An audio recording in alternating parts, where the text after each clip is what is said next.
Bismillah walhamdulillah wassalatu wassalamu ala rasulillah wa ala alihi wa ashabihi wa man tabi'ahum bi ihsanin ila yawmiddin wa ba'd. يا أيها الذين آمنوا اتقوا الله حق تقاته ولا تموتن إلا وأنتم مسلمون. My dear brothers and sisters in Islam, Allah subhanahu wa ta'ala says in the Quran, يا أيها الناس إنا خلقناكم من ذكر وأنثى وجعلناكم شعوبا وقبائل لتعارفوا إن أكرمكم عند الله أتقاكم إن الله عليم خبير.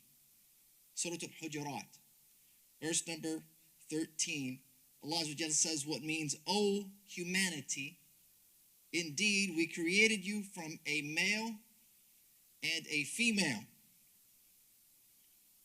It's Adam and Eve, Adam and Hawa, and made you into peoples and tribes so that you may get to know one another.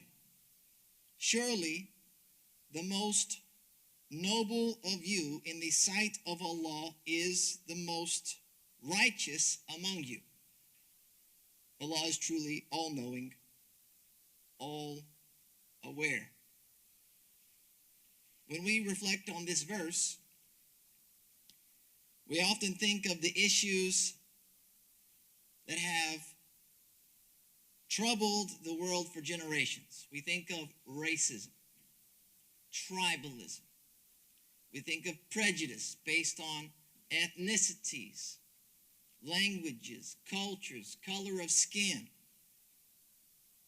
Allah subhanahu wa ta'ala in this verse addresses mankind essentially calling us to eradicate these feelings of prejudice because of how we are created. We're supposed to eradicate these feelings of prejudice from our hearts and recognize that status, if you will, or nobility or honor or dignity is not in where we originate, not in our culture or our ethnicity or our race, but it is found in our level of piety and righteousness. You know, in one of the most well-known sermons of the Prophet ﷺ, this is during the farewell pilgrimage, which was attended by roughly 114,000 of his followers. The Prophet ﷺ emphasized this very point when he says, "Ya ayyuhan nasu ala inna rabbakum wahid." O people, your Lord is one. Wa inna abakum wahid. Your Father is one. Ala la fadla li Arabiyyin ala ajamiyyin. There is no virtue of a Arab over a non-Arab. Wala li ajamiyyin ala Arabiyyin. Nor the non-Arab over the Arab. Wala ahmara ala aswada. Wala aswada ala ahmara. Illa bittaqwa. And he went on and he said, nor a white man over a black or a black man over a white except for piety. The Prophet ﷺ emphasized this very point. Not only did the Prophet ﷺ deliver a divine message calling us to eradicate these feelings of prejudice based on race or ethnicity, and then preach about it in the farewell sermon, a sermon in which he would deliver basically the last sermon of his lifetime. But the Prophet ﷺ went to great lengths to publicly implement such fair practices, to actualize and to operationalize the theory, if you will, or the belief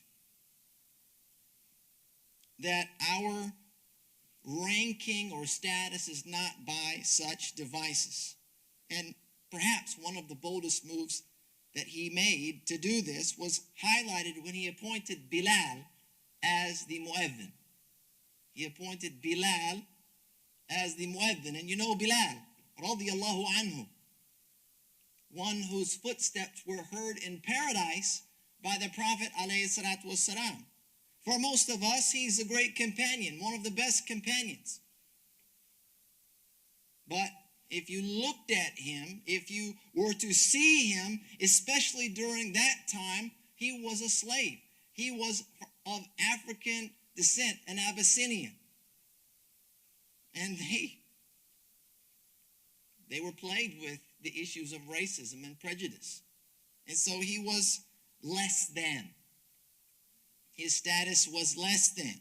He was a commodity, Bilal, before Islam.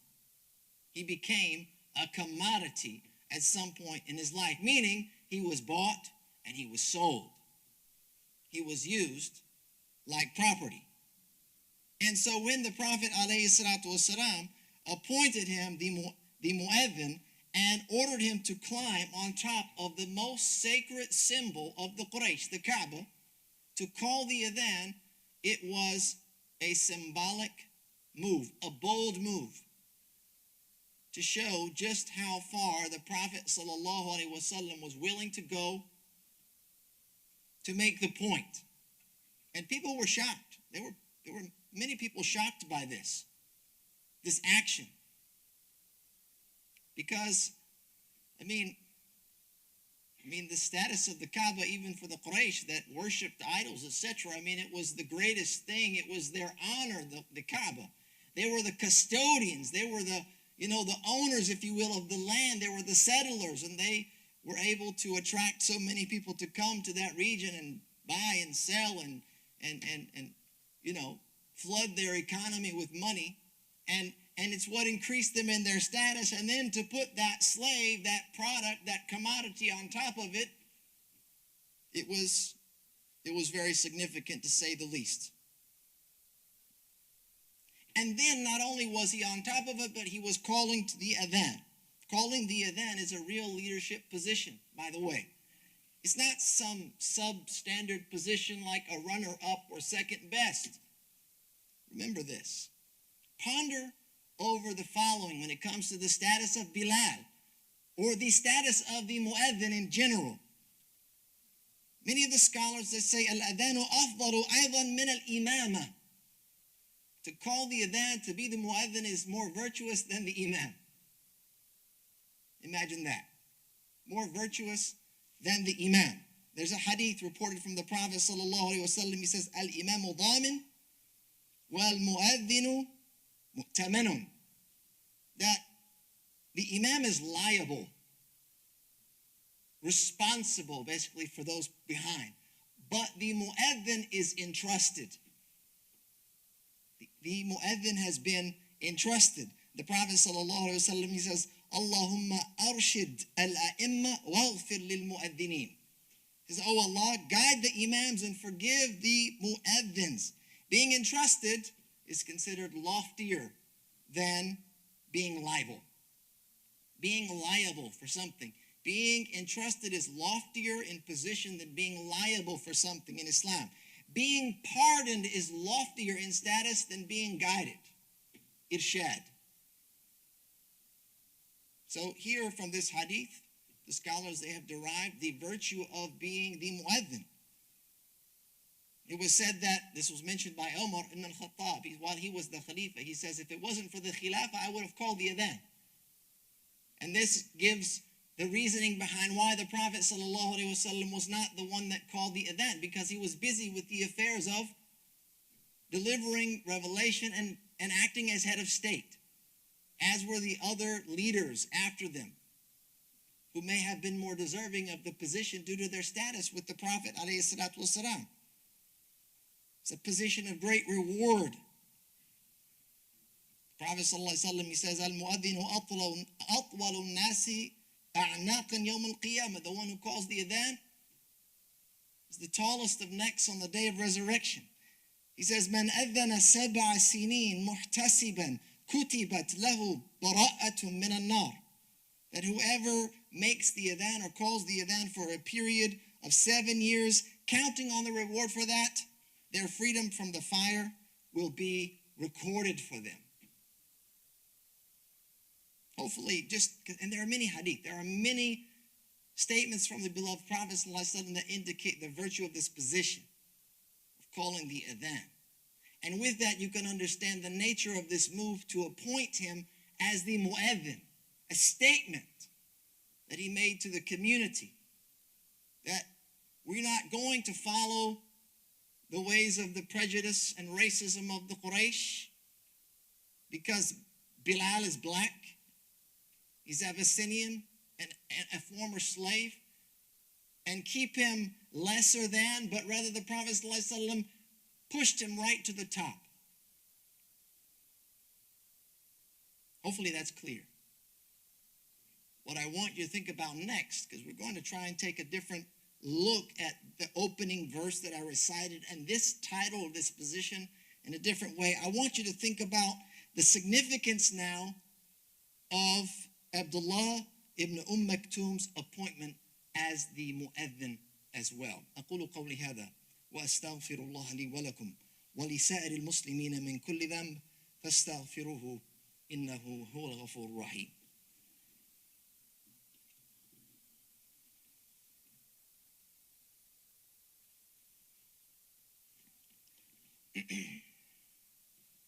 بسم الله والحمد لله حمدا كثيرا طيبا مباركا فيه كما يحب ربنا ويرضى ونصلي ونسلم على نبينا محمد وعلى آله وأصحابه ومن تبعهم بإحسان إلى يوم الدين.